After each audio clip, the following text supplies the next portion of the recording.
The CBS Radio Mystery Theater presents...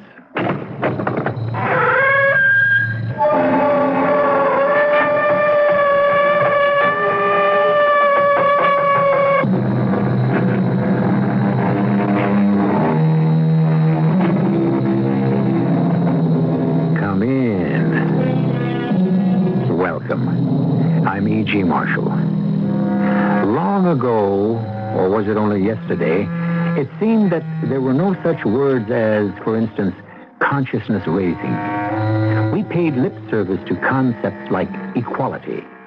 But after all, everybody knew that men were stronger and more capable than women. The ladies, bless them, had their place, and it was in the home. Then suddenly, this centuries-old arrangement just fell apart. But there are those men who simply cannot understand it.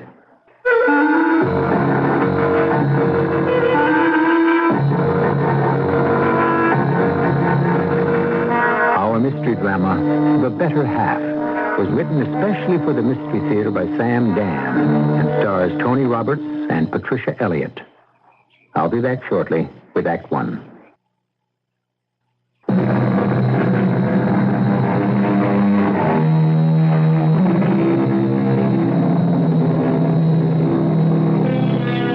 Everyone said that marrying Jeannie Fry was the smartest thing Bobby Boyle ever did. After all, Bobby had been knocking around for years as a PR man and not really getting anywhere. It was Jeannie's genius that organized Boyle and Fry.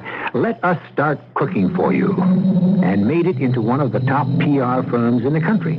Furthermore, in addition to being one of the world's most brilliant women, Jeannie is also one of the world's most beautiful. So what more could Bobby want? What more could I want? I'm afraid nobody really understands. I don't want more. I want less. Eat some more. What is this?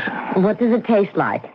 Garbage. Be specific. What kind of garbage? How would I know? Why are you so irritable? This is our new account. Jack Martin's company has bought out this new health food. It certainly tastes bad enough to be good for you. That's because it's filled with all those minerals and vitamins and et cetera, et cetera, et cetera. Well, he'd better put some things in there to improve the flavor. If he does, it'll be just another junk food. How are you going to sell this? Don't be concerned. I'll think of something. I'll save the day. And she did. She thought of it in a taxi cab on the way down to Jack Martin's office. We've created a name for you, Jack. Oh, great. What is it? Character. Character? What's missing in today's frenetic society, Jack? What's missing in our stereotyped, homogeneous social order, our bland, insipid, routine existence? Character. Character? Character is missing. Strength of purpose, of will. All right. Strength to face the plain, unvarnished truth. Character has the strength of truth. That's exactly what your new cereal has. Truth.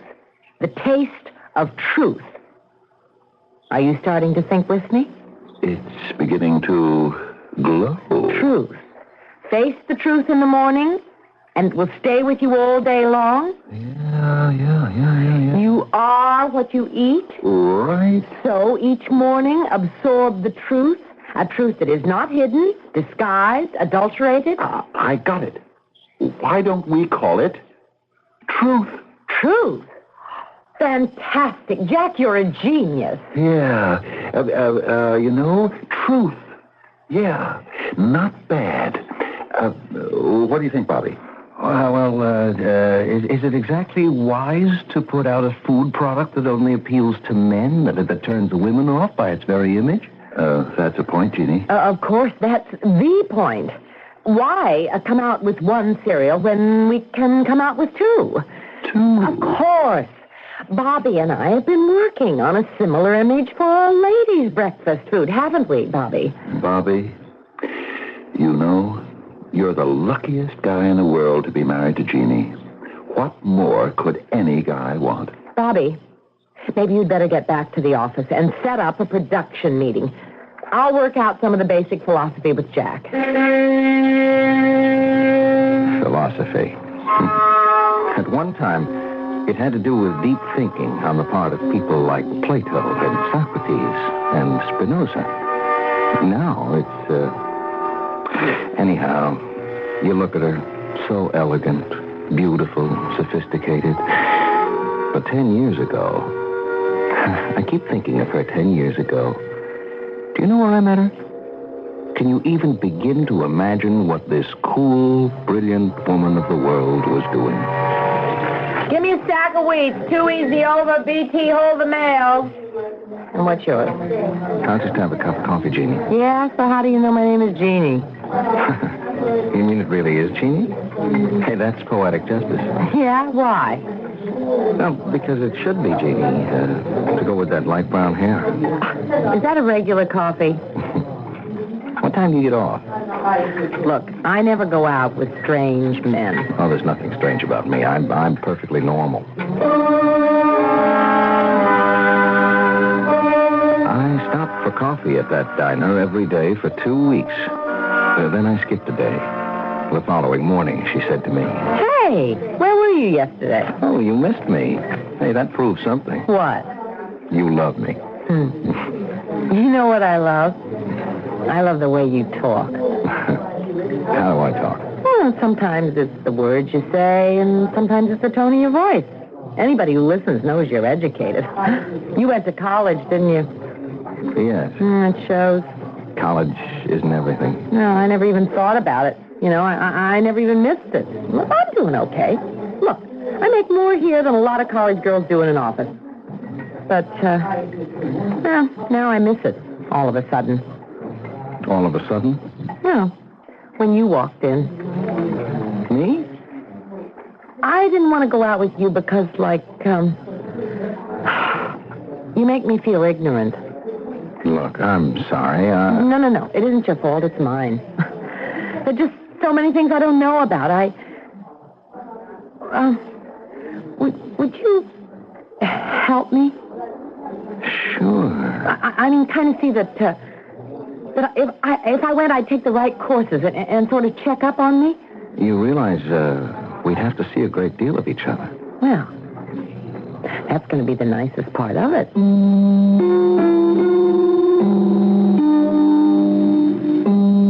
She was, I can only say, unbelievable. Unnatural. She seemed to soak up learning just like a sponge. Art, music, literature, languages, history, even the sciences. They all came so easily. She understood them so completely. The fact is, and I admit it, she's smarter than I am. Her learning goes deeper than mine. I don't mind that at all. I just wish it wasn't so obvious to everybody else. Well, now, that isn't true. I do mind it. Yes? Hi, it's Jack. Is Jeannie back at the office yet? Oh, she has a lunch date, Jag. Anything serious? I wanted to discuss some policy aspects of this new campaign. Oh, I can help you out there. Yeah, sure. I guess you could. What's the problem? Oh, for crying out loud. I'd forget my head if it wasn't on there. I can't take the time to talk about it now, Bobby. What's wrong with me? I got a board meeting in 5 minutes. Oh. It'll break by 4:30. Ask Jeannie to ring me then, huh? Sure. You know, you're the luckiest man in the world to be married to Jeannie. What more could any guy want? You're the luckiest man in the world. What more could any guy want? It was like Chinese water torture, you know, where they drip water on your skull one drop at a time until one day you just go crazy. That's how those words were beginning to affect me. If I heard them one more time. Hi, Bobby. Oh, hello, Linda. I'm sorry I'm late. I ordered your drink. With a twist. Without ice. You remembered. Bobby, why did you want to see me? I don't know, Linda. I just don't know. That isn't true. But we'll let it pass for now. I just thought we'd have a drink for old time's sake. Have you told your wife Have I told her what? that you were meeting a girl you used to be engaged to? We weren't exactly engaged. Linda, I'd like to see you again. You're seeing me now. I mean... What's wrong with you, Bobby? Nothing. Well, there has to be. If you're not satisfied with Jeannie, what more could a man want? Don't say that. It's true. I suppose you have a right to be sarcastic. I'm being sincere. That's why I gave you up, without a fight. I accepted the inevitable. I was powerless against a woman who has absolutely everything. Brains, beauty, personality. And as much as I hate to admit it, she's so womanly. What's wrong with you, Bobby? Why do you insist that there's something wrong with me? Do you realize how lucky you are? Don't say that. Bobby, what's wrong with you? Why are you so pale? Are you all right? Bobby? You shouldn't have said that, Linda. You shouldn't have said it.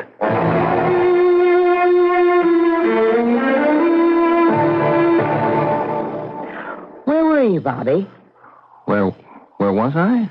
I wasn't aware that I had to sign in and sign out. Darling, what's the matter? Nothing's the matter. I don't like the way you handled things with Jack Martin this morning. Oh? Yeah, I don't like being dismissed and sent off to perform an errand as if I were an office boy. I had to get you out of there. Did you? Psychologically, at the very moment you close a deal, you're the most vulnerable to cancellation. What does this have to do with me? Any negativism may serve as a fuel for a bonfire. Oh, come on. You're talking to me. It's the truth. Fortunately, I was able to retrieve the situation. Yeah, I guess you were. You have a positively murderous look in your eyes. I do? You've been very hostile lately, and it shows. I guess it does. You look angry enough to kill somebody. I guess I am. That's why I went out and bought one of these. That's a revolver. No, it's not. It's an automatic. See? You don't know everything. You do realize you're pointing it at me. How nonchalantly well-bred we've become.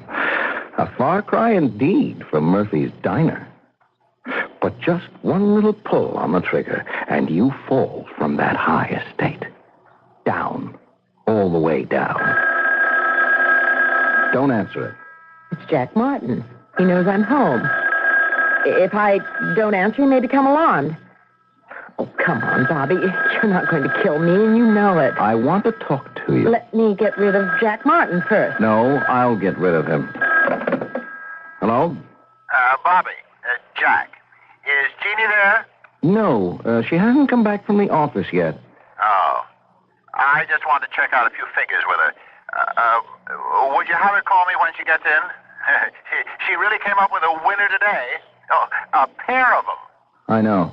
A wife like Jeannie. Don't say it. Do you know how lucky you are? What more could any guy want? That did it. Bobby, what are you... No, don't. You can't. You can't shoot me. I can't. Oh, Bobby. Don't laugh. I'm warning you. Don't laugh. Oh, I can't help it. You don't even know how to do it. Jeannie. You're holding the gun wrong. It's too close to your eye. If it backfires, the flash could blind you. You just can't do anything right. That does it.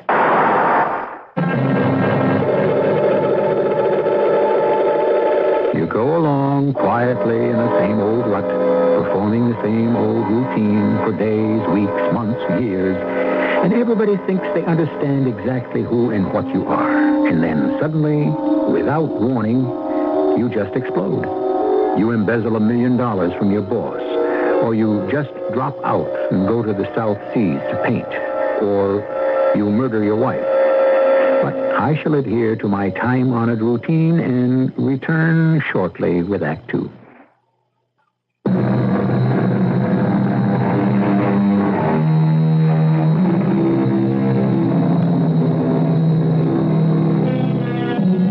years ago, when men were more secure in their dominance than they are today, a husband might refer to his wife as my better half.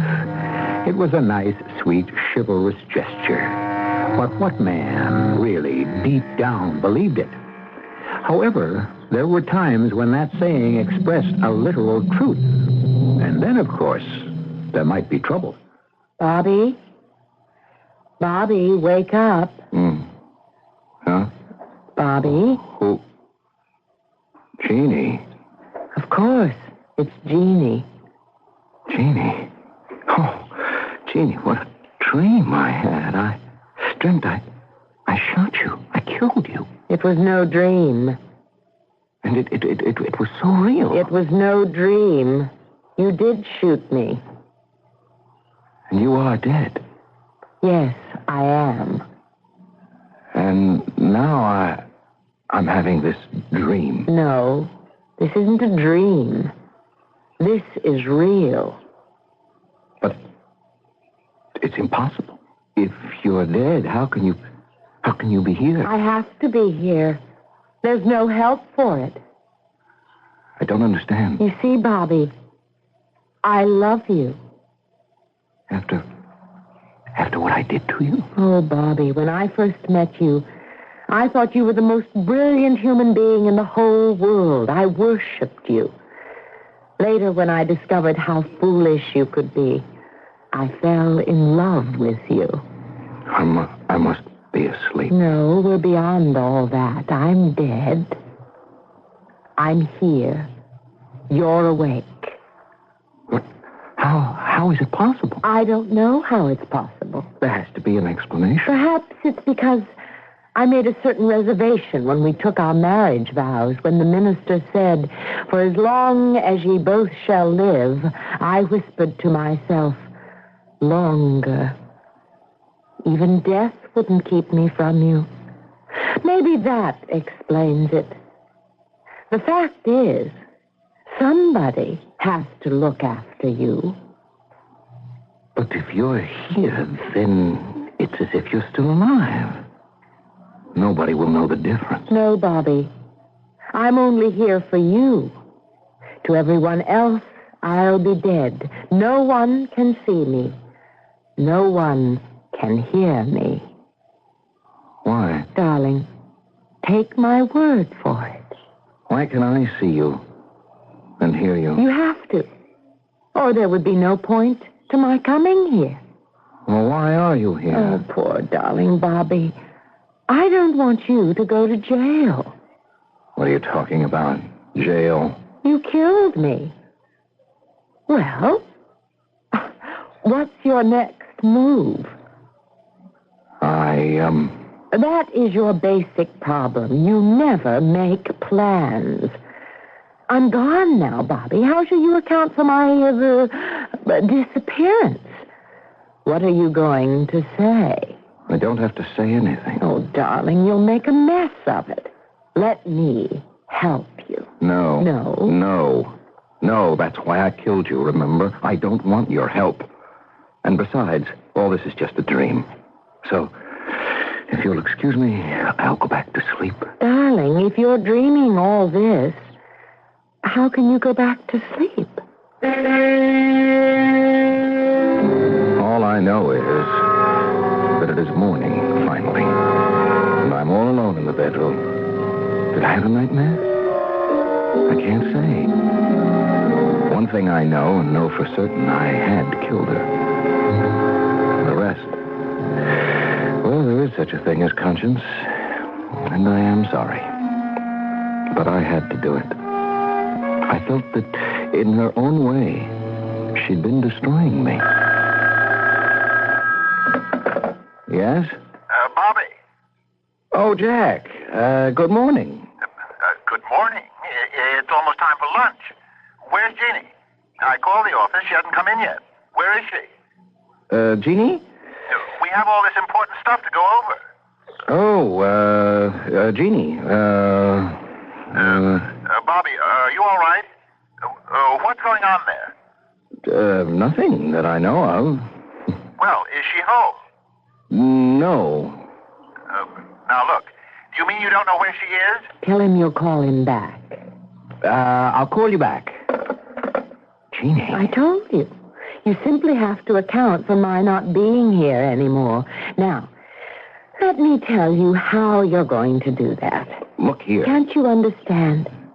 You're a man whose wife has suddenly and mysteriously disappeared. You're going to need some very fancy footwork. So, to begin with, let me tell you what you must say to Jack Martin.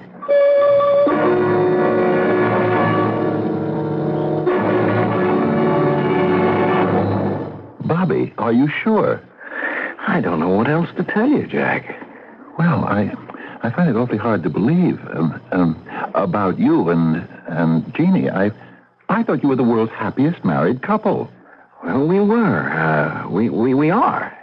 It's just that, over the past few months, she was saying, Bobby, I have to get away. I have to get away. But Jeannie, I mean, you and Jeannie had become sort of indispensable to me, in a way. Oh, well, it's not your fault. I mean, she was just bone weary, fed up with everything, everybody. I think she wanted a whole new lifestyle. Like what? I have to find myself, Bobby, she kept saying. I must find myself. Who am I? What am I? She said to me, darling, you'll wake up one morning and I shall be gone. Don't look for me. It has nothing to do with you or our love. It's between me and the primal forces of the universe. Well, Jack, life must go on. Bobby, do you think we ought to notify the police? Well, that was the first thing that occurred to me, Jack. But then I asked myself, notify him about what? I mean, my wife decides to go somewhere by herself. What can the police do about it? Well, maybe we ought to, anyhow, just to be safe. When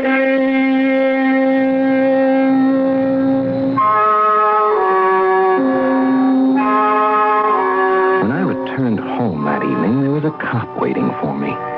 A detective. Her name was Lieutenant Diana Pollock. Mr. Boyle, you have no idea why your wife is missing other than these vague speculations? No, Lieutenant.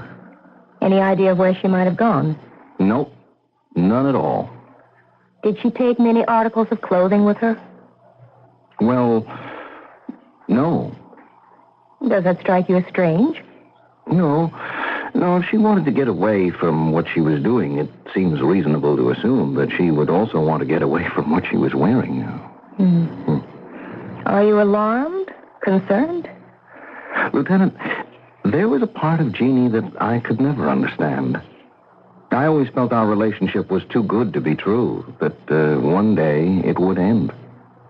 She would get tired of it, and me, and go elsewhere. She was always seeking, searching. Does she have any money? Oh, yes, quite a bit. I mean, with her.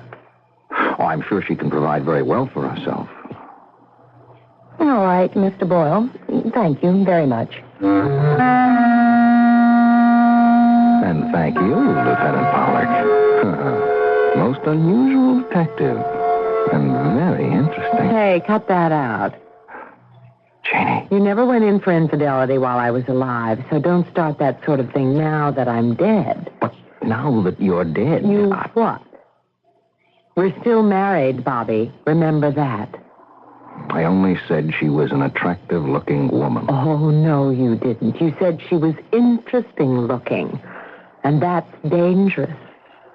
And, Bobby, she is dangerous. Why? Bobby, you shot me. What did you do with the gun? It's upstairs. Upstairs? Yes, it's hidden in the closet. Right now, we'll go upstairs. You will get that gun, and we will get in the car, and we will drive over the South Side Bridge, and you will throw that gun in the water.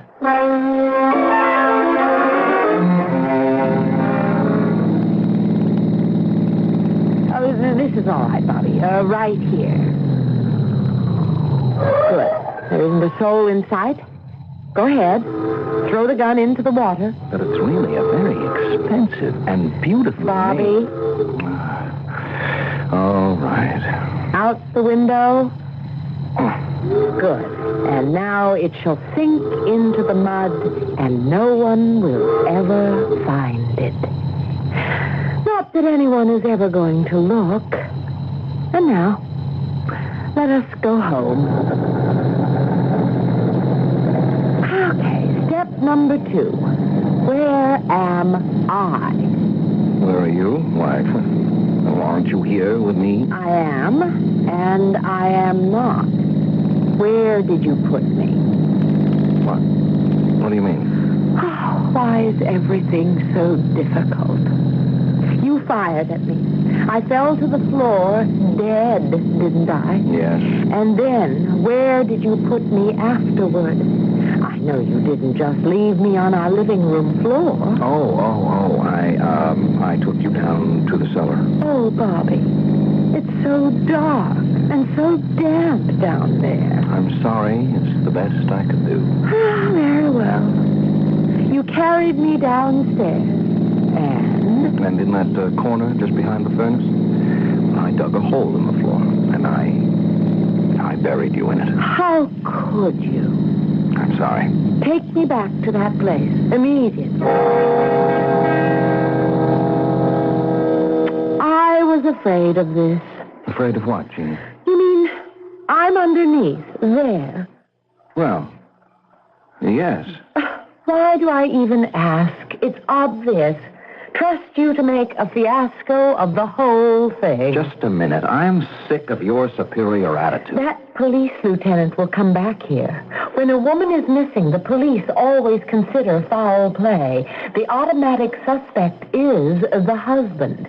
If they come down here to search... Why should they search? Just to make sure you didn't do exactly what you did, which is to bury me in the basement. Did you know that according to statistics, 9 out of every 10 men who murder their wives at home bury the bodies in the basement or the yard? Yes, but what would make the police even suspect? Darling, there's a loose end. A very tiny loose end. And that is bound to pique the curiosity of any smart police detective, especially if she's a woman.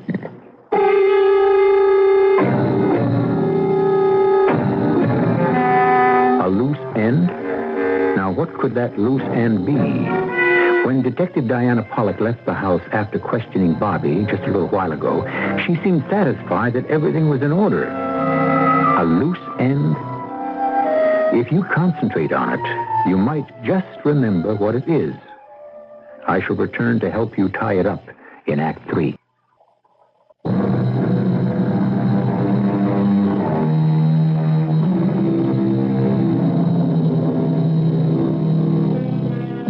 Our life, said Mr. Thoreau, is frittered away by details. On the other hand, Mrs. Hopkins insists that genius is the capacity for taking infinite pains. I would side with the lady in this case. Life is, after all, one little detail after another, and each one of them has a place in the basic scheme of things. I'm under that floor there, am I? Yes, that's what I told you. How obvious it is, too. You can see that the floor has been recently broken up, Bobby. You can see the evidence of fresh cement. Oh. Yes. Oh, all right, Bobby. We'll have to get you out of this somehow. Well, where else could I take you? Where else could I hide your body? Just do as I tell you. Get some dirt. Coal dust. Coal dust? Where am I going to get coal dust? And maybe a little oil. What for? Smooth out the floor, and then rub it down with a mixture of coal dust and oil, so it will look old, established, undisturbed. Wait. How lucky for you that I was such a sorry housekeeper. I never cleaned the attic. It's filled with cobwebs. Very carefully, we'll bring some of them down, attach them from the walls to the floor. It will actually look as if no one ever comes down here. Well, Bobby, what are you waiting for? It was back-breaking, painstaking work. But finally I finished with it. And when I was through, You could have sworn that nothing or no one had disturbed the surface of that floor in years. And not a moment too soon. The next day I had a visitor. What can I do for you, Lieutenant Pollock? Do you know a Mrs. George Stewart? No. Her name is Linda. You were engaged to her. Oh, Linda, yes. Well, I just didn't connect the married name. The day your wife disappeared, you had a date with her. Oh, no, I didn't. You mean you were not drinking with her at Larizio's restaurant? Oh, that. You couldn't exactly call it a date. What could you call it? We just happened to meet for a drink. Why? Why? Mrs. Stewart has a suspicious husband. I didn't know that. He has a hunch, or as he explains it, a gut feeling that Mrs. Stewart is having an affair. Linda? Oh, I can't believe that. So he decided to follow her. That's rather despicable, don't you think? To Larizio's, where she sat in an inconspicuous booth, obviously waiting for someone to arrive. Someone did. It was you. Well, yes, I don't deny it. Why did you arrange to meet? Curiosity. But we'd been quite close at one time, and I was curious to know just what she looked like, how she is. Aren't you ever curious about old friends? About old friends, yes. About old fiancés? No. But that's all it was. Curiosity. You do have a motive. What do you mean? A motive? Let's say you have the appearance of a motive to murder your wife. But why would I want to do that? So that you will be free to establish a relationship with Mrs. Stewart. Oh, no. That's not true. I tell you, I could never murder Jeannie. There's nothing personal in this, Mr. Boyle, but it would serve to clear the air if you would permit us to search the house. Well, go right ahead. Why not? I have nothing to hide. I'm sure of it. Sergeant Mullins, Sergeant Lewis, let's start at the top. I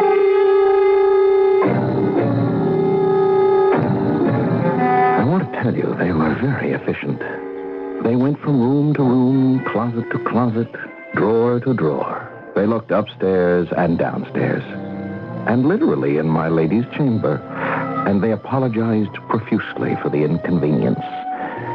Then, of course, we went downstairs to the cellar. It's musty. I'm sorry. Now, if this were a mystery, this is where your wife would be hidden, under the floor. I assure you, there's nothing mysterious about me. My life is an open book. Look at all this dirt and dust. Doesn't anybody ever come down here? No, we just never had the need to. Sergeant Mullins, what do you think? Nothing. I agree. Let's get out of here. Mr. Boyle, thank you for your cooperation. I hope your wife comes back. You mean you no longer suspect me of murder? Now, Mr. Boyle, this was merely an exercise in police routine. Oh. If you should hear anything that you think might require assistance from your police department, please contact us immediately. Yes, I'll certainly do that. Here's my card and a number where you can reach me 24 hours a day. I certainly do appreciate this, Lieutenant Pollock. Don't hesitate now. Oh, I won't. Goodbye. Or shall we say au revoir, Mr. Boyle? Au revoir, Lieutenant Pollock. Don't. Don't what? Don't have anything to do with her. Why not? She doesn't suspect me. No one suspects me. Not anymore. Thanks to me. I thought I carried it off rather well. As I was saying, don't have anything to do with her. If you do, she'll have to arrest you. What are you saying? You talk in your sleep, Bobby, darling. Well, this is goodbye. Goodbye? Yes. I have to go home. Where's home? Where do you think? Downstairs in the cellar. in the dark and dank and dingy cellar. You could have done better by me, Bobby. I'm sorry. Look, maybe later I can transfer you to someplace more pleasant. No, it's too chancy. I guess I'll just have to make the best of it. Jeannie, I'm sorry it didn't work out. You don't know how hard it was for me. I was losing all my self-respect. Bobby, darling, you'd better answer the phone. Goodbye. Jeannie? Jeannie? Hello? Bobby, any news from Jeannie? No. Oh. Well, I guess that shoots the campaign. Why? Well, Jeannie was supposed to have come up with the whole, rationale for the whole thing. I told you I would come up with something. I know you did, but so far I haven't seen anything. Well, you just meet me for lunch, and I'll lay it in your lap. It's the campaign, I mean. I'll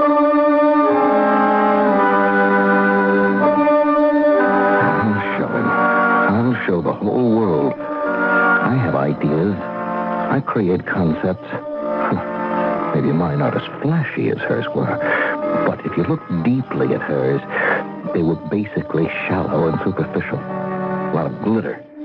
But underneath it was all base metal, whereas mine are pure gold. Wait, just wait till he sees this. Well, Jack? Bobby, I don't know what to say. What do you mean, you don't know what to say? I've never seen anything like this. It's just fabulous. Fabulous. What did I tell you? Mistress. That's the word, Bobby. The word. Can you imagine a breakfast cereal? A health food breakfast cereal called Mistress? What a darling idea. Go ahead, tell me more. What a concept. Bobby, I'm humble. The absolutely stunning rationale. The wife, the housewife, the kitchen slavey, identified with preparing breakfast, starting the day. Starting the day as what? As a wife? But now she's no longer the drudge of a wife. She is the gleaming, alluring mistress. Never, I tell you, has Jeannie ever come up with anything like this. Jeannie? Of course, Jeannie. Who else? Who else? Me, that's who else. Oh, Bobby. Everybody knows who wears a creative hat at Boil and Fry. It's Jeannie. This is my concept. Bobby, let me give you two reasons why it cannot be your concept. But Jeannie has disappeared. How do I know? Maybe she just went away for a rest and sent the thing into you. I tell you, it's mine. Bobby, it can't be yours. No man can have that penetrating, sensitive insight into a woman's psyche. It's mine. Bobby, the people are starting to look at us. Bobby, it's the sequel to her original concept for truth, which is the man's breakfast food. Jack, you don't understand. But I do. I know that you're upset because you're being overshadowed by your wife. Well, Bobby, learn to live with it. Adjust to it. Jack, that title, mistress, that concept, I worked it out myself. It's all mine. Bobby, we're retrogressive. Why can't you believe it's my creation? Bobby, you force me to be cruel. Let us even say clinical. It's beyond you, Bobby. You simply don't have the creative ability. She did it. No, she didn't. She couldn't. No one's going to take this one away from me. I'll prove to you that she couldn't do it. I'll show you. I'll make you get down on your knees and apologize to me for this insult. Bobby, you're not feeling well. You'd better go see a doctor. Let's go. Where? Do you want me to drag you?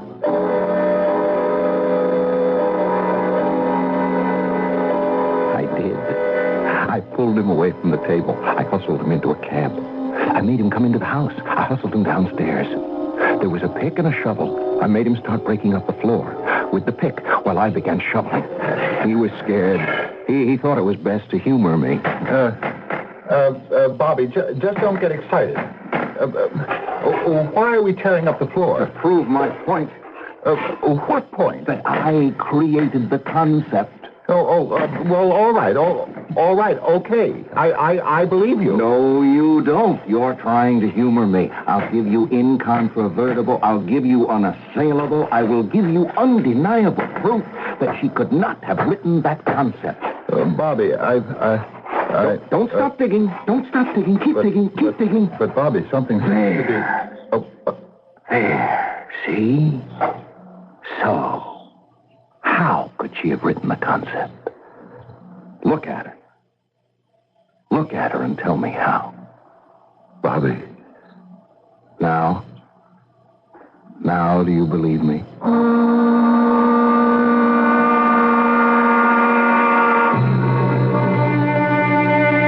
What are the basic forces that move men and women? The experts differ. Some say the most powerful is sex. Others say hunger. What do I say? I'm not sure, but I'd like to add a third to that list. I think that pride of authorship can also move men and women to commit any crime that exists. I'll be back shortly.